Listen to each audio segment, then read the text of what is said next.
Iran একের পর এক ইসরায়েলি হামলা এবং পশ্চিমা চাপের মুখে পড়লেও দেশটির দীর্ঘদিনের মিত্র রাশিয়া এখনও কার্যকর কোনো সহায়তা দেয়নি। প্রশ্ন উঠছে, পশ্চিমা বিরোধী ঐক্যের দাবিদার দুই দেশ একসাথে থাকলেও বিপদের দিনে রাশিয়া কেন একপাশে সরে দাঁড়িয়েছে?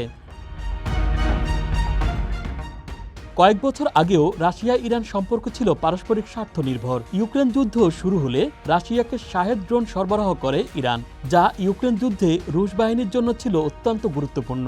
একই সময় ফিলিস্তিন প্রশ্নে পশ্চিমা বিরোধী মনোভাব কাজে লাগিয়ে রাশিয়া বিশ্বমঞ্চে রাজনৈতিক প্রভাব বিস্তারের চেষ্টা চালায়। কিন্তু পরিস্থিতি দ্রুত পাল্টে যায়। 2024 সালে ইরান সরাসরি ইসরায়েলে আক্রমণ করে, কিন্তু বড় কোনো সাফল্য পায়নি।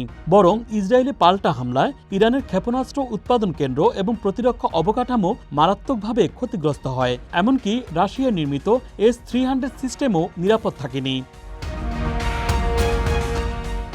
এই দুর্বলতায় রাশিয়ার সামনে দুটি পথ ছিল, হয় ইরানকে সামরিকভাবে শক্তিশালী করা, নইলে মধ্যপ্রাচ্যের উত্তপ্ত রাজনীতিতে নিরপেক্ষ থেকে হিসাবি দূরত্ব বজায় রাখা। বর্তমানে দ্বিতীয় পথটি বেছে নিয়েছে রাশিয়া। 2024 সালের শেষ দিকে সিরিয়ার বিদ্রোহীরা রাশিয়ার মিত্র বাশার আল আসাদকে ক্ষমতাচ্যুত করে। এতেও রাশিয়া হস্তক্ষেপ করেনি। একই সময়ে ইরানের সঙ্গে কৌশলগত চুক্তি হলেও রাশিয়া উন্নত অস্ত্র বা প্রতিরক্ষা সরঞ্জাম সরবরাহে পিছপা হয়। বিশ্লেষকদের মতে রাশিয়া চায় না মধ্যপ্রাচ্যের সংঘাতে সরাসরি জড়িয়ে পড়তে। ইউক্রেন যুদ্ধেই তার সামরিক সম্পদ ও কূটনৈতিক মনোযোগ অধিকাংশ ব্যয়িত হচ্ছে।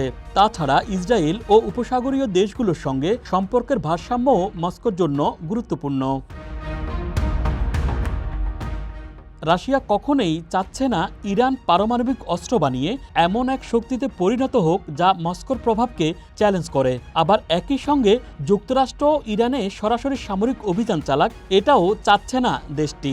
এমন ত্রিমুখী অবস্থান রাশিয়াকে এক ধরনের দ্বিধায় ফেলেছে। পুতিন হয়তো কূটনৈতিকভাবে ইস্যুটি ব্যবহার করে আবারও বড় শক্তি হিসাবে আবির্ভূত হতে চান। যেমন সম্প্রতি তিনি ট্রাম্পকে জন্মদিনের শুভেচ্ছা জানান এবং ইরান ইস্যুতে যুক্তরাষ্ট্রকে সহায়তার প্রস্তাবও দেন।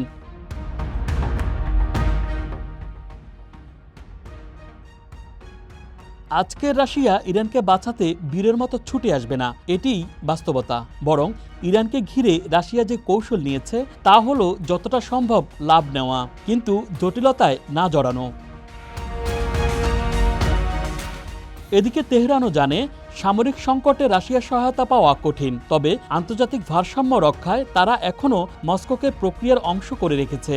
কিন্তু শেষ পর্যন্ত যুদ্ধের গতি, আমেরিকার সিদ্ধান্ত কিংবা ইরানের প্রতিক্রিয়ায় রাশিয়ার ভূমিকা থাকবে খুবই সীমিত। Dhaka express desk report.